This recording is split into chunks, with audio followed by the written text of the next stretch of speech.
it's Thursday, and today I'd like to talk to you about cartoons from my childhood. Ooh, sounds really interesting, doesn't it? Well, it is. So the first one that I really got introduced to was the Bugs Bunny and Tweety show.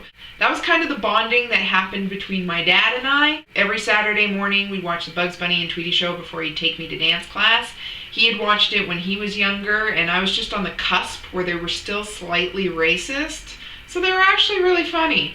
And so that was our bonding on Saturday mornings. He'd take me to dance, we'd come home, and boom, Teddy Ruxpin.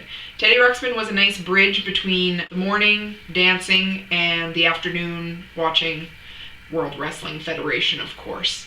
That was my life for many, many years. Teddy Ruxpin was a little confusing for me though, because I always came in at about 15 minutes towards the end, so I never really got a full episode. I always just caught the last 15, and the fact that they didn't show them in any semblance of an order, it made it even more confusing. It was still a great show. There was an alchemy and a zeppelin, so how could you really go wrong? Grubby? Who doesn't like Grubby? No one.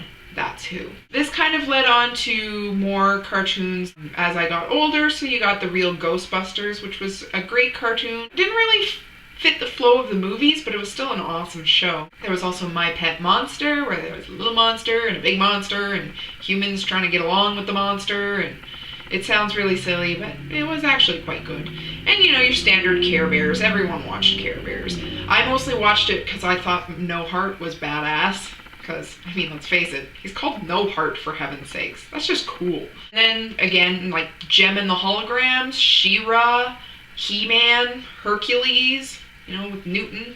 What's up, Herc? What's up, Herc? It's Helena! It's Helena! Yeah, he was really annoying. And for some reason, Hercules had to go onto a mountain and shout with a ring before he got his powers. I wasn't sure what that... I'm pretty sure in the 80s they thought all kids were stupid and would just watch whatever they kind of put on the air, which I guess is fair because we all watched it, didn't we? We were there. Teenage Mutant Ninja Turtles. That was one of my weekday shows. I was only allowed an hour of TV a night after school, so Teenage Mutant Ninja Turtles was one of my ones that I watched. It was that and Sonic the Hedgehog, because I really enjoyed that show.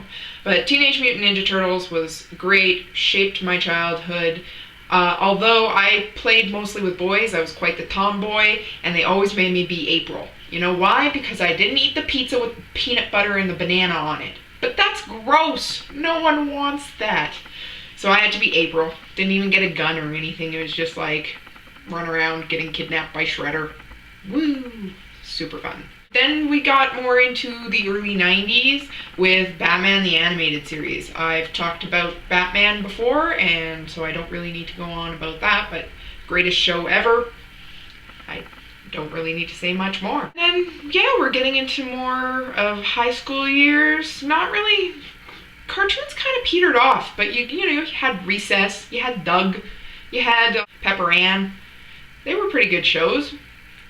Nowadays you don't really have a lot of shows that are good. Like we have Adventure Time, and then pretty much a lot of really, really bad shows. And I think that a lot of kids are suffering for that. They don't have the regular Saturday morning cartoon shows that we had. And that's kind of sad. Anyway, so I think that's my time for today. And yeah, this is a logical stopping point.